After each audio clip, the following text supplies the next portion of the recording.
So Priscilla Ojo recently married Juma Juice, changed her name, converted to Islam, moved countries, and Twitter was fuming. Let me ask you a question. Why do men often go for women that is the opposite of what they want, and then they try to transform this woman into something they are not?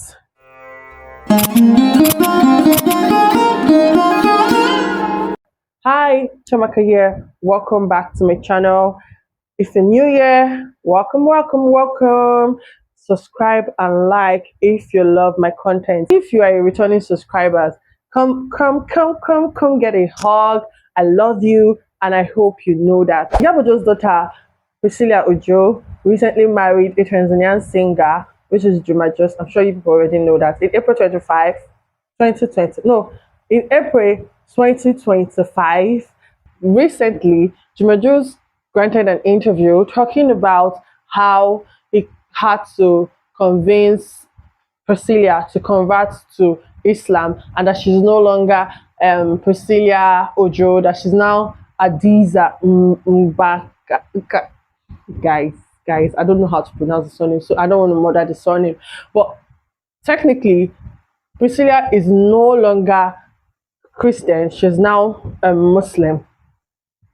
And that is not even only, that's not only the case. She also changed her name. They also changed her name to Adiza. A lot of people on the internet went batshit crazy, especially the women. Like, why would she do all that sacrifice for marriage when she's so young? I mean, I feel like even if you're young or old, that's just too much of a sacrifice. But honestly, yeah, the scale is not balancing.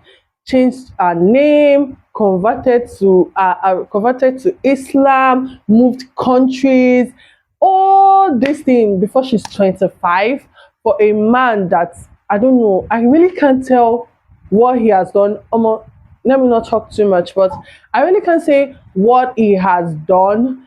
I'm not seeing the same measurements when it comes to the sacrifice, but then Priscilla is an adult and I'm sure she knows what is good for her. People on Twitter argued that that is too much sacrifice for a man.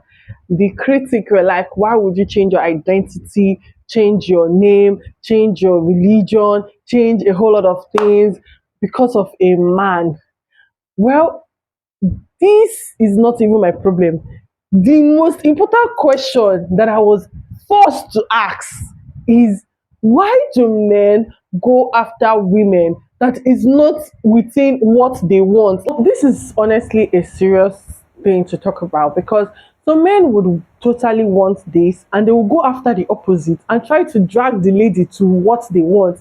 I don't understand. You want a slim lady.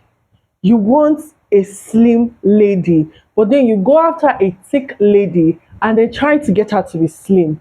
You want a housewife, the one that will literally stay at home and do all the house chores, but then you do not go after the ones that will not, like, that it does not have any problem being a housewife.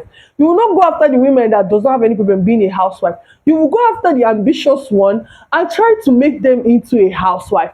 Why do you people like to complicate your life, and why do you guys like stress, basically?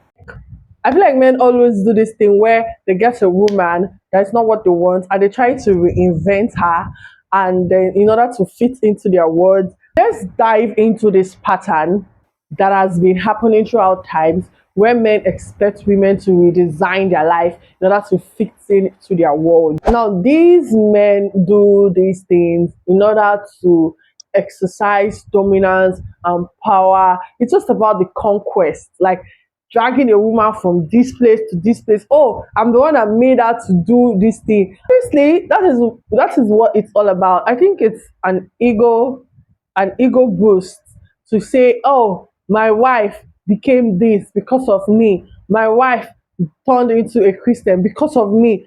And it doesn't really make sense to me. This practice is actually really toxic, because it implies that this woman is not enough for me, that the way you are is not enough for me. I don't love you enough to accept you the way you are. That's number one. Number two, it undermines identity. Like, why would you want to strip a woman of her identity before she actually becomes your partner? You are going to take away her name, take her away from her country, take away her religion, take away her beliefs. This man could not even admit, yeah, in the interview that he had a Christian marriage. Like, why? Why would you, how do I want to put it? Why would you want to strip a woman totally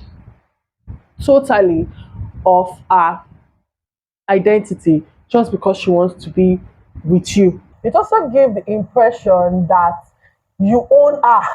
It's giving this ownership vibe. You know the way slave masters during the time of slave trade, where somebody will get and change the name, change it. That is what it's giving. It's giving slavery to me. Oh, it's giving slavery to me because why would you? Why would you? Ah, for women, I understand that we've been sold this we must sacrifice story for centuries and we've decided to run with it. But I might need us to pause, take a pause and reflect. Reflect on the amount of sacrifice you're about to make for this man, the amount of sacrifice you're about to make for this marriage. I also need women to understand that marriage is a union and not a transformation process where you get to transform your identity, change. In fact, do you know what? As Africans, this changing your name and everything for a man is something that is not our heritage. It's not something that our ancestors did because women do not lose their identity just because they got married. Women don't do that. This is a white man's culture, if I must say. I say women do a lot of sacrifices for marriage, and I'm like, baby girl, are you sure you want to do that? But like now, if you want to do that, that's different. But in this case, he said he had to convince her, meaning that she doesn't really want to do it. So he had to coerce her into doing it. She doesn't really want to do it, but he had to coerce her into doing it. And honestly, when you're coerced into doing something you don't want to do, guys, at the end of the day, one day when the person they misbehave, because you know do it from your heart, you go to ask yourself, you go to even use a threatening after I did this or I did now. And I tell people, see, don't do too much, don't do past your power. Because if you do past your power, and it's not coming from your mind, it's not coming from your threshold, at the end of the day, it's going to breed resentment. And when it start breeding resentment, my sister, I don't know how that marriage is going to work. But then everybody is an adult, everybody knows what they're doing at the end of the day. So this is just my own take. Finally, we need to ask men if they want love or loyalty. Because being loved shouldn't require somebody to become somebody else just so you can love them. That is not what love is all about. Love is accepting the person as the person is. Love is knowing that this is who the person is and still loving the person. Love is a lot. Love is looking for who you can love without them transforming their life. That is what love is. That's it for me today. You can comment your thoughts in the comment section. Don't forget to like and share my video. Subscribe to my YouTube channel. I'm tired of begging you guys. Today's video is a very chill video because I'm a chill girl. I'm feeling kind of chill today. I'm going to see you guys in my next one. Don't forget to subscribe. Again, bye.